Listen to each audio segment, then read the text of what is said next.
What's going on, everyone? Back with another episode of Stuff and Things. I've got another brand new knife video for you guys today, and this one is a collaboration between two already pretty well-known knife makers out there, Enrique Pena and Oeser. They have teamed up to create not only a new knife, but a whole new company, actually. This will be the first knife coming from this company, which they are calling Suprlativ. And the knife we're taking a look at is right here, sort of the first of its kind for the mechanism in my collection, which is kind of something to talk about because I've got quite the collection. So this guy right here is known as the Suprlativ Canibl.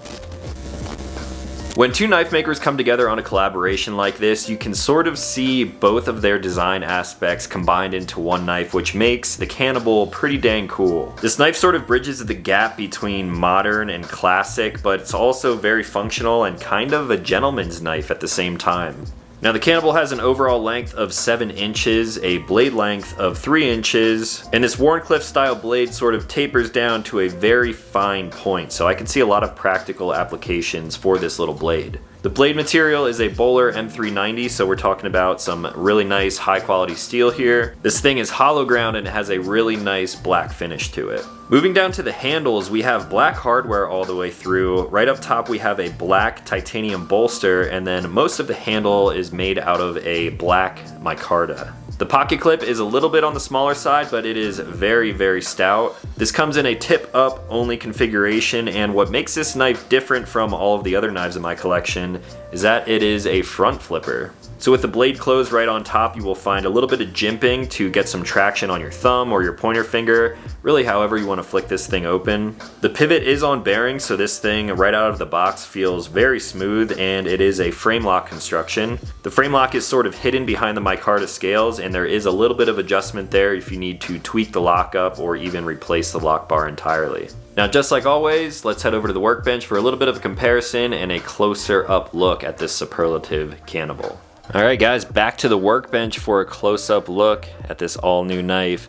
This thing is super sleek, right up my alley as far as like design goes. It has a lot of my favorite materials on here, and I'm pretty stoked on this thing. So first we'll take a look at the handles. You can tell it is a sort of black like linen micarta. This will pick up kind of natural oils in your hands, and it'll kind of get a little bit darker.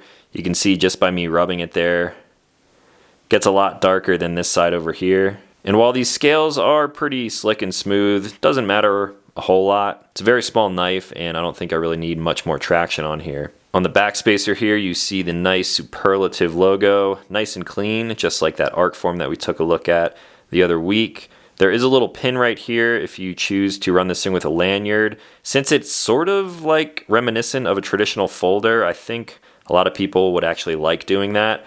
I'm not a huge one for lanyards, so definitely won't be doing that on mine, but the option is there. On the top of these bolsters near the pivots, you will find a little bit of black titanium. You'll see the liners that run all the way through, and then on this side, the lock bar with a little bit of adjustment, and then you can actually change out the piece that locks up with the actual blade of the knife. Here's a quick look at the pocket clip. Like I said, kind of small, but very, very stout. This thing will definitely not be flying out of your pocket anytime soon. Tip up, carry only. Doesn't bother me too much. I have a lot of knives that are tip up, tip down, right hand, left hand carry, so that might be a deal breaker for some people out there, but for me, it is what it is. Now for opening this thing, this is one of the only knives of its kind in my collection. This is a front flipper. So instead of a flipper being on the back here, you have some nice jimping across the top of the sort of like the spine of the blade. And there are two pretty good ways to open this. One, like a lighter.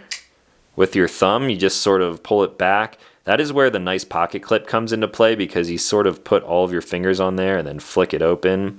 Or if you just sort of sandwich it in your hand, you can put your pointer finger up there and flick it open like that. Did take a little bit of getting used to, especially with my pointer finger. I think if I were to carry this knife quite a lot, I would just open it with my thumb like that, but still, really cool design. Now for a close-up look at that Wharncliffe blade, this thing came super sharp right out of the box. It is hollow ground, so it's a really nice slicer, and it comes to a super fine tip on here. So you're going to want to be a little bit careful. Don't want to be doing any kind of prying or really any stabbing, because that tip is probably going to be pretty delicate, but You'll see a nice little swedge across the top here. There really is no flat of this blade to lock it into a sharpening system, so you're gonna have to be a little bit careful when sharpening this thing if you're not a pro, which I am not. I typically like to use sharpeners that clip onto the back of the blade, and then you can get a nice precise edge on each side. You're probably going to be better off hand sharpening this thing. But anyway, I don't think I'll be sharpening this thing anytime soon because it is an M390 steel, very high quality, especially for just a regular sort of EDC blade. And the design just looks so good. Now for the comparisons, we'll start with things that are very similar in design and size. On the left right here, we have one of my custom Chris Reeves mini Sabenzas. This is a little bit custom because I swapped out the thumb stud, so it has thumb studs on each side. I carried this knife for a little while, and I absolutely love Chris Reeves knives. Coming in at almost exactly the same size, and I kind of put these in the same category. Obviously different mechanisms, like this is just a standard folder where this has a front flipper on it. So the deployment is a little bit different, but I would carry them for basically the same occasions. Could be an everyday carry knife. It's kind of a fancier knife, so I might choose one of these while I'm like dressed up. Speaking of that, on the right side here we have the Chris Reeves Impinda. So this guy right here is a slip joint. It's got a little nail nick there to get the blade out. Also very similar in size and, in my opinion, similar in like carry philosophies. Fancier knives for a little bit classier of an occasion, and I carried both of these, and this one I've carried for just a few days now, but I think this one will be in rotation where these two knives would be as well. Now for sort of some standard knives, we always have to bring the bug out into the picture. Almost everyone owns a bug out. Here is a just standard bug out. Very slim, lightweight, great EDC knife. This one is coming in just a tiny bit bigger than the Suprlativ. So over on this side we have a custom mini bug out, which I dyed the handle scales black on. Matches the big guy over here, and this one is coming in just a little bit smaller than the new Suprlativ. And now for two more comparisons, right here we have the all black Malibu traditional flipper. This thing is one of my favorite just flippers in general. Super smooth. I've carried this thing a bunch. You can see all the gunk and scratches on the blade, but absolutely love this knife. This one's coming in just a little bit bigger than the Canibl. And then on the left side over here, we have the Guardian Tactical GTX 025. Out the front, ball bearings underneath this little push button right here. So those ball bearings slide on steel as opposed to the aluminum. Makes this thing super fun and fidgety to play with. This is pretty small on the spectrum, but also pretty comparable in size to the Suprlativ Canibl.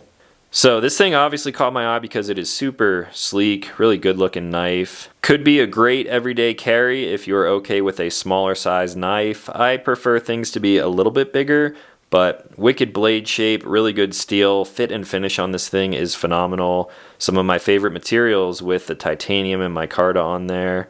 Really classy, sleek knife. Pena and Oeser know exactly what they're doing when it comes to making some high quality knives. So those are my thoughts on the new Canibl coming from the new company Suprlativ. Really cool design here. I'm not entirely sure where this is going to fit into like an everyday carry situation for me. If I had to guess, I think I would carry this more as a gentleman's folder than anything else, just because it's a super sleek and sort of classy design, a little bit tactical with the black and Wharncliffe blade on there. I could also see this as a regular EDC knife, but for the most part, I think you will find me carrying this guy when I dress up just a little bit fancier, which honestly doesn't happen very often, but hey, it is what it is. So if you guys have any questions on this new blade, let me know in the comments down below. I will also leave a link for more specs, pricing, details, and where you can pick this thing up over at Blade HQ. Now, if you're new to the channel, consider clicking subscribe because I make new videos every week. As always, thank you for watching. I'll talk to you in the next one.